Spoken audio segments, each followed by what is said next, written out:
Every child will face innumerable decisions throughout their lives. Will they make constructive choices that will help them build a successful life?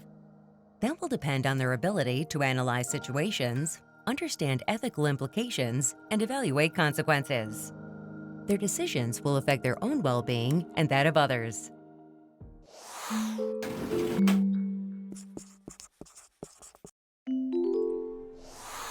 I think for responsible decision making, what we're really talking about here is teaching kids to think through all the parts of a problem and really understand it in a deeper way, so that they're not making impulsive decisions, that they're thinking about, if I make this decision, what are the consequences of that decision? So we're actually trying to think through a few steps ahead. How will other people react to my decision to do X? That's actually involving your social awareness and your relationship skills as you're thinking through your responsible decision making. When you're thinking about responsible decision making, we have to think too as adults, how much do we help kids make decisions? We have a lot of kids in college and young adults, anxiety and depression's through the roof, and I think there's a lot of kids that turn into adults that aren't sure how to make a decision on their own. So the idea as teachers and parents of supporting our kids in decision making and also letting them deal with natural consequences of their decisions when we know it's not going to hurt them, of course. And again, it's case by case and it depends on age, but it's really important to think about us as scaffolding them, but we want them to be able to eventually make independent decisions that hopefully are the right ones for them. Having conversations after they make their choice, why did you choose that?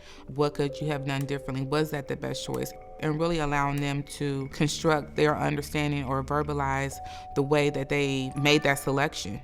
Sometimes it may be because it was enticing, or because they thought it would be fun, or they thought it would have a certain outcome, and that may really give us some insight on how do we present choices? What choices can we present that in the end really gives us what we're looking for?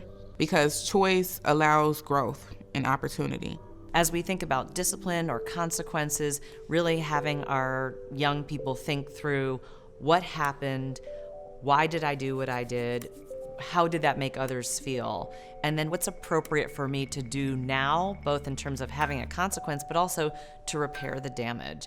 So if a young child is in trouble for being disruptive in the classroom, we could just give them a timeout, or we could actually help them understand, why is that actually a problem? What is the teacher's experience like when she's trying to teach a lesson and you keep on being disruptive? How would you feel if you were trying to communicate to a group of 25 kids, but one student kept doing that? And what can we do to let that teacher know that we understand how she must feel and that we're sorry about that? They're much more likely to really reflect on that and not do it again and to apologize appropriately than had they just been sent out or lost recess or just excluded from instruction as a timeout.